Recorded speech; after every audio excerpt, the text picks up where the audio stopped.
Unë nuk jam këtu për t'i zëvendësuar njerëzit, por për t'i ndihmuar ata. শুনতে অবিশ্বাস্য মনে হলেও এডি রামার বক্তব্য অনুযায়ী এআই মন্ত্রী ডিয়েলা ৮৩ সন্তান সম্ভবা। বার্লিন গ্লোবাল ডায়ালগে রোববার এমন মন্তব্য করে বিশ্বজুড়ে চাঞ্চল্য ছড়ান আলবেনিয়ার প্রধানমন্ত্রী। তবে বাস্তবে এটি কোনো কল্পকাহিনী নয়, বরং এক অভিনব প্রযুক্তি পরিকল্পনা।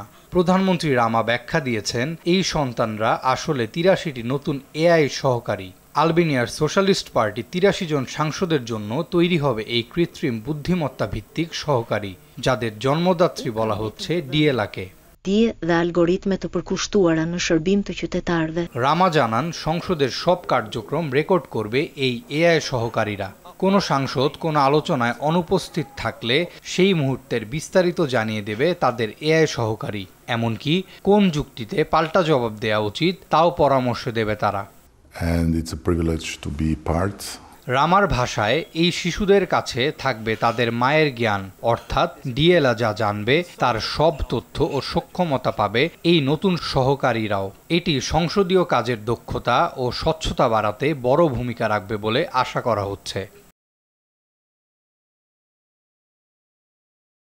এদিকে গত ২৬ সেপ্টেম্বর ডিয়েলাকে নিযুক্তের ঘোষণা দেওয়ার পর প্রধানমন্ত্রীকে লক্ষ্য করে বোতল ছোঁড়েন দেশটির রাজনীতিবিদরা।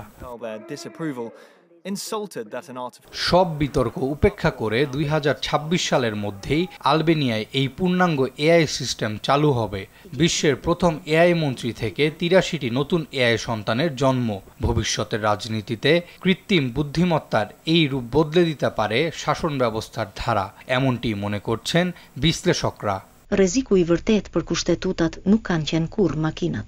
আরাফাত ইয়াসার, RTV।